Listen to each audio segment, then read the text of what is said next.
Hey, what's up everybody? Welcome back to another figure review. I hope everyone had a wonderful weekend.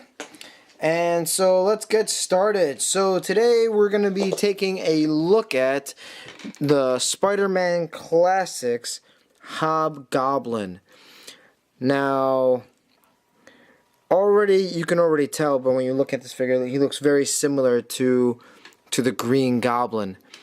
For those who do not know who the Hobgoblin is, I can tell you a quick, slight little backstory to him. If you want to find out more about him, you can always Google him. But from what I know from what the Hobgoblin is, according to the TV series from Fox Kids, he was hired by Norman Osborn to assassinate the Kingpin. That's what I remember from the TV show, but from the comics, he was actually a thief, a professional thief, I believe. I might be getting that wrong, but he stumbled across Norman Osborn's secret stash of Goblin hardware, and he stole it and he modified it to this outfit that you see right here. He was modified to the Hobgoblin. Yeah, so you can always go online to look up more details about him. But anyway, let's take a look at him a little bit closer and let's see what we can see.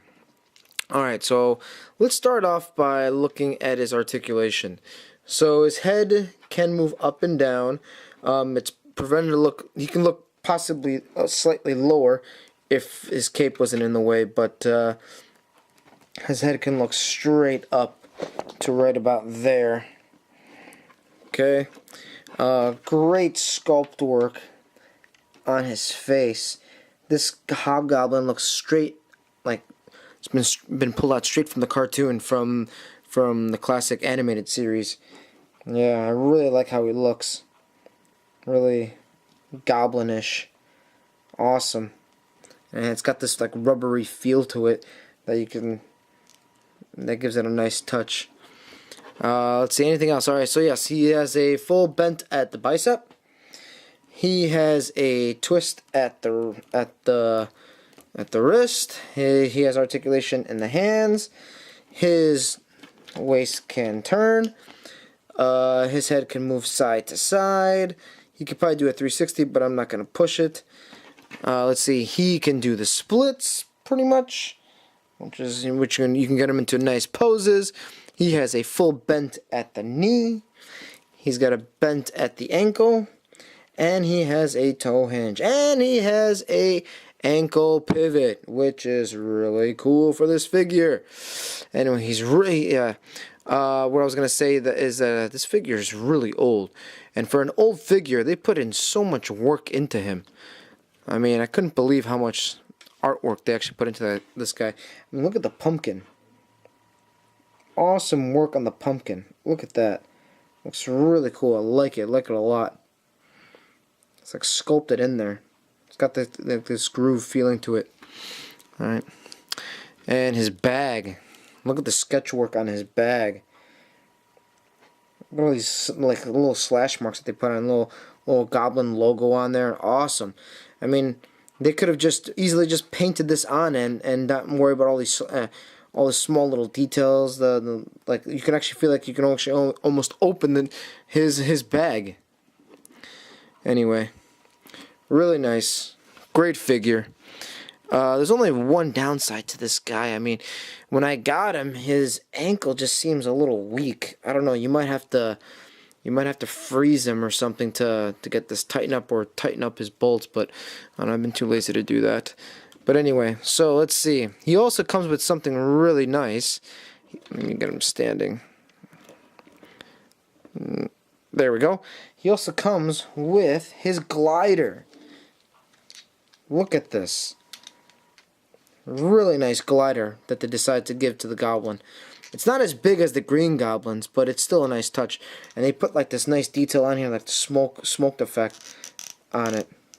Really cool. And it's got articulation too. It can move down, it can move up. Really nice. The glider can be removed.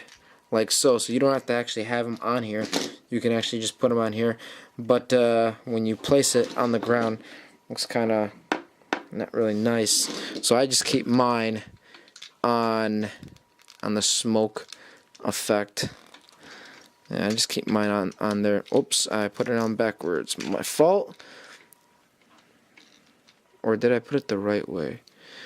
Yeah, sorry. Sometimes this thing can be a little confusing to put on. Okay, there we go. Yeah, there we go. And it's got these wheels on it, so you can actually put them on there and it can roll. It's really cool.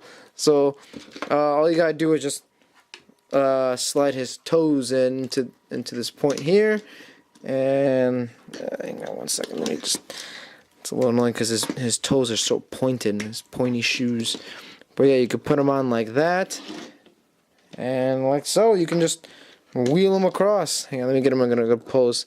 Make sure he doesn't fall. There we go. You can just wheel him across. Whee! Really cool. Yeah. Really nice touch.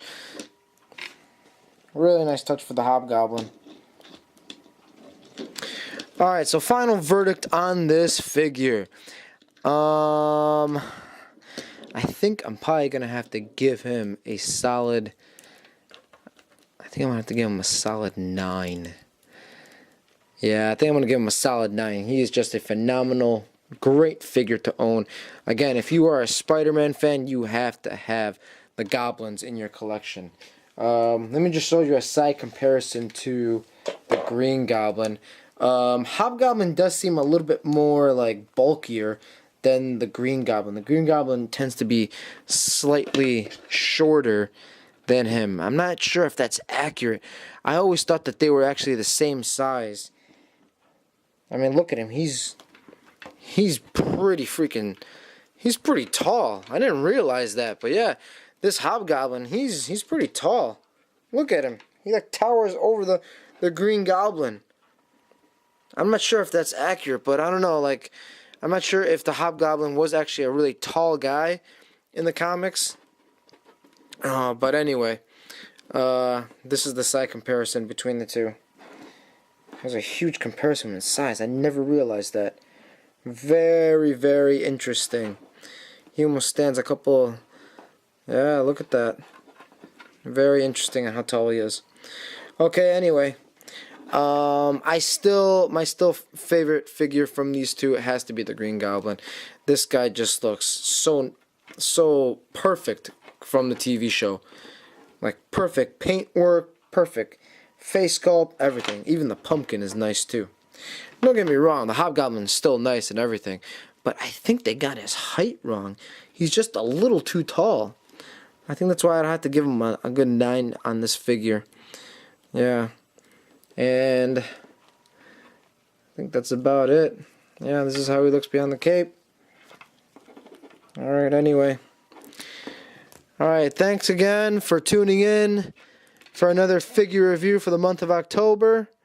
I should have another figure review for next week. So, this is your figure review for the week. Let me post these guys up together. Hang on one second. Let me get these guys. Pose for the camera, guys. Man, okay. Hang on. There we go. No, he won't stand. Anyway. Oh man, I don't want to break him on camera. That'd be funny. Alright, anyway. These are your goblins. Alright, for the month of October. So next week, I will do another figure review on a figure. I don't think I'll do another Spider-Man lineup. I'll probably do another villain lineup, possibly from Batman. And we will see which figure that will be. Okay, so this is your figure review for the week. Thank you for tuning in. Have a great day. And I'll see you guys next week. Remember, Spider-Man fan, you have to have this guy. Okay.